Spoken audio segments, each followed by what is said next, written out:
পাকিস্তানের এই দলের সাথে 4 দিনের ম্যাচ ও ওয়ানডে সিরিজ খেলতে পাকিস্তানে গেছেন মুশফিক মুমিনুল্লাহ। জাতীয় দলে পাকিস্তান সিরিজ শুরুর আগে এই সফর দারুণ কাজে লাগবে বিশ্বাস নির্বাচক আব্দুর রাজ্জাকের। বলছেন সেরা প্রস্তুতি নেওয়া না গেলেও সেরা ফল করবে বাংলাদেশ এ দল। প্রিয় নম্বর সেট করে বিকাশে সেন্ড মানি করুন ফ্রি।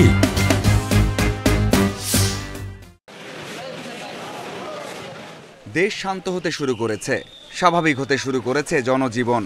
সবচেয়ে স্বস্তির খবর ক্রিকেট পাড়ায়। সফল ছাত্র আন্দোলনের পর প্রথম বিদেশ সফর বাংলাদেশ দলের। গেল কয়েকদিনের ঘটনা প্রবাহে মনোজগতে পড়েছে বড় প্রভাব। ভয় শঙ্কার মাঝে নেওয়া যায়নি সেরা প্রস্তুতি। দেশ ছাড়ার আগে সব ভুলে দারুণ কিছু করার কথা শোনা গেল।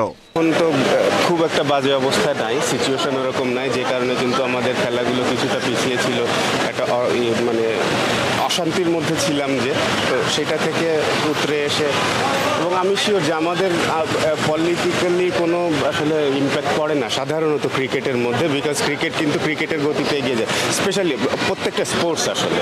তো এ দলের হয়ে খেলে টেস্টের জন্য প্রস্তুতি নেবেন মুশফিক ও মুমিনুল। জয়, সাদমান, জাকিরাও রয়েছেন তাদের সাথে। কন্ডিশন, উইকেট সম্পর্কে পরিষ্কার ধারণা পাবেন তারকারা। খুবই বড় অপরচুনিটি বাংলাদেশ টিমের জন্য, এবং সব থেকে বড় ব্যাপার হচ্ছে যেখানে ন্যাশনাল টিম খেলতে যাবে সেখানে আমাদের এ টিম আগে যাচ্ছে। তো যেটা সাধারণত আমরা দেখছি যে ইন্ডিয়া টিম কিন্তু করে থাকে, যে যখনই যে কোনো দেশে ন্যাশনাল টিম যায় ওরা আগে টিমটা পাঠিয়ে দেয়। পাকিস্তানের মাটিতে খেলা মানেই পেস অ্যাটাক ও পেস উইকেটের চ্যালেঞ্জের সামনে বাংলাদেশ। সেই চ্যালেঞ্জে অভিজ্ঞতা অর্জনের দারুণ সুযোগ দেখছেন কোচ। আমি তো বিশ্বাস করি যে নতুন পথে চলতেই হবে, কারণ আমরা অনেকখানি ইন্টারন্যাশনাল ক্রিকেট থেকে পিছিয়ে পড়েছি।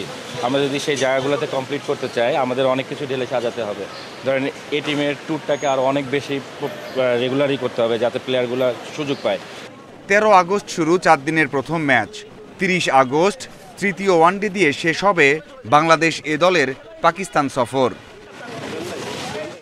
Mazharul Islam, independent news.